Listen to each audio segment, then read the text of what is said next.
же опытный, ну там, видео, да, уже, либо рилс мейкер, не знаю, и вы уже хотите снимать кино. И слава богу, в нашем русском, кино есть поддержка, но, правда, не государственная. Государственная, наверное, скоро будет, и это будет уже много легче. У нас каждый год объявляется закупка, кто объявляет бюджет. И они дают по 1,5, по 1 или по 2, по 3 миллиона рублей. Вот. И вот вы как раз написали сценарий, идею и так далее. Вы участвуете в этом фильме, и у вас шанс выиграть там практически. Что? Нет, практически высокий коэффициент. И вот вы выигрываете, получаете свои заветные миллион, да, допустим, заветный миллион. И что вы с этим делаете? Вот, представьте себе, вы заработали миллион, не заработали, а получили миллион, но вы не можете потратить на себя iPhone 15 купить. Вот. И как распоряжаться с этими деньгами? А ты сможешь нанять человека? Меня сможешь нанять? Да, вот поэтому появляется продюсер. Либо вы сами можете стать продюсером, если больше заработать.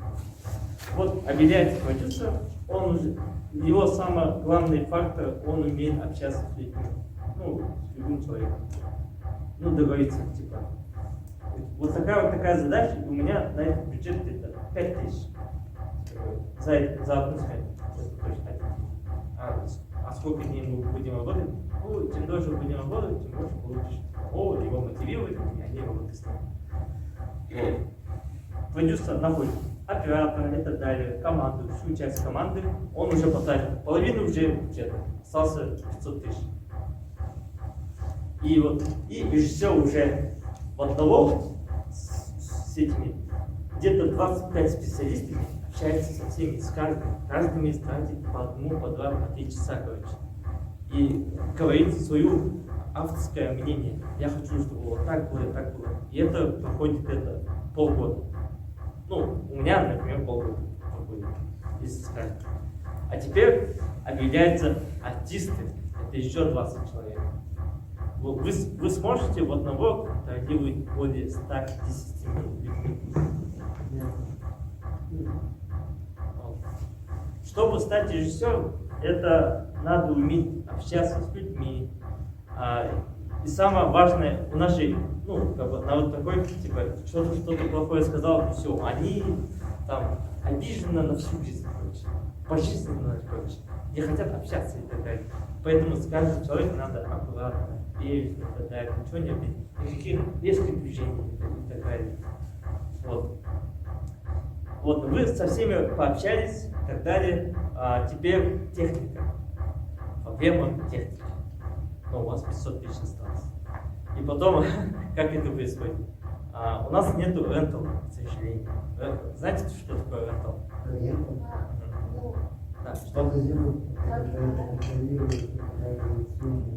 Нет, рентал. Аренда, да. Аренда чего? Да, правильно, молодец.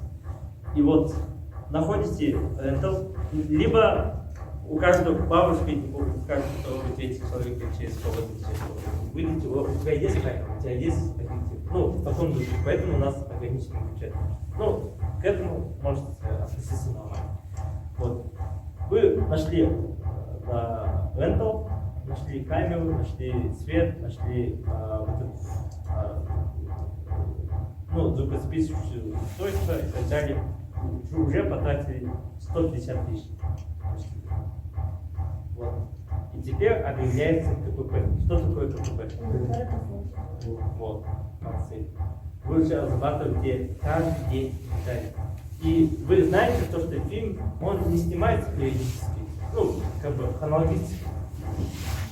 Вы в этот день снимаете вот эту сцену, а завтрашний день он уже подался, снять и так далее. И вот это, почему так происходит?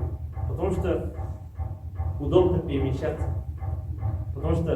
И почему у нас получается кино? Потому что у нас город маленький, и идти куда-то нам целый час. А в Москве это целых 3-4 часа, поэтому у них бюджет большой. И вот. И это самое один из важных преимуществ. Вы спите, да?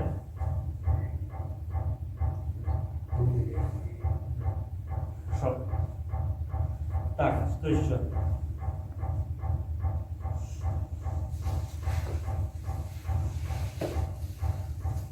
Что еще? Вот. И теперь календарный план делайте.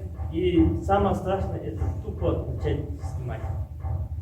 Но мой главный совет вам, знаете, с чего начать? А? Не самого простого сна, а именно такого кадра, переход дерева снять, да? Либо улицу, как машины едут, либо как в магазине покупают. Ну, это называется фотошоп. Вот. Первый день начинается фотошоп, уже на завтрашний день уже понимаете, что нужно начать. Вот. Но самая главная часть режиссера – это работа с актерами. Вот. Прежде чем работать с актерами, вам нужно понимать две школы. Это какое? Нет. В актерской части две школы существуют. Театральный и кинематографический. Нет, существует Станиславская и Чеховская. В чем отличие Станиславской?